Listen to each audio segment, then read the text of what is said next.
Kidlat News Updates. Mga balita ngayon, dalawang anti-personnel mines natagpuan ng Army sa Northern Samar. 15 pulis na dawit sa missing Sabongero case, isinailalim sa restrictive custody ng PNP.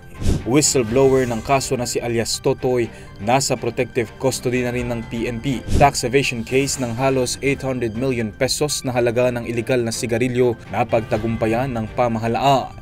Ako po si Cesar Soriano para ihatid ang mga nangungunang mga balita sa buong kapuluan.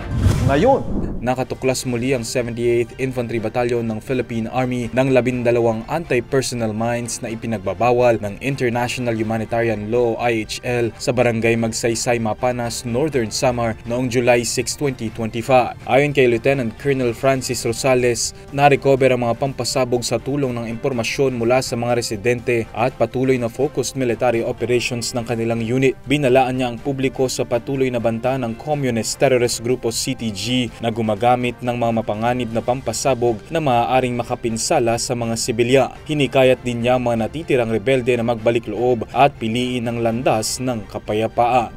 Kinumpirma ni Philippine National Police o PNP Chief General Nicolas Torre III na aktibo ang karamihan sa 15 pulis na dawit sa pagkawala ng ilang Sabongero. Sa press briefing ngayong araw, isiniwalat ni Torre na may ranggong Lieutenant Colonel ang isa sa 15 pulis na pawang nirecall na sa kanilang field assignments at isinailalim na sa restrictive custody ng PNP. Posible pang madagdagan ang bilang na ito ayon kay Torre. Samantala, ibinunyag din ng PNP Chief na nasa protective custody na nila ang whistleblower na si Julie Patidongan alias Totoy. Dagdag pa nito, nakikipagtulungan sa investigasyon si Totoy sa pagkawala ng mga Sabongero kahit noong si Torre pa ang hepe ng PNP. Kasalukuyan ding nag-a-apply sa Witness Protection Program si Totoy para matiyak ang kanyang seguridad at sa oras na maaproba ito ay ito-turn over siya sa Department of Justice o DOJ.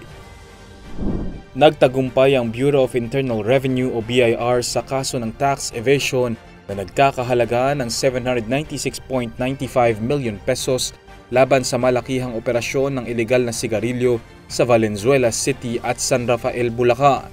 Inihain ng BIR ang kaso sa Court of Tax Appeals noong July 1, 2025 matapos paboran ng Department of Justice o DOJ ang reklamo ng ahensya. Nasamsam sa Valenzuela ang 600 master cases ng untaxed cigarettes na may katumbas na buwis na 200.7 million pesos. Sa Bulacan naman, kinasuhan ng isang Chinese national matapos makumpiska ang 7,844 na master cases ng iligal na sigarilyo at kagamitan na may tax deficiency na 596.2 million pesos. Nangako ang BIR na magpapatuloy ang kanilang pagsugpo sa iligal na kalakalan at nanawagan sa publiko na isumbong ang mga lumalabag sa batas. Para sa Kidlat News Channel, ako si Renza Lenon, nag-uula. ako po si Cesar Soriano, kasama nyo sa bawat pagputo ng balita.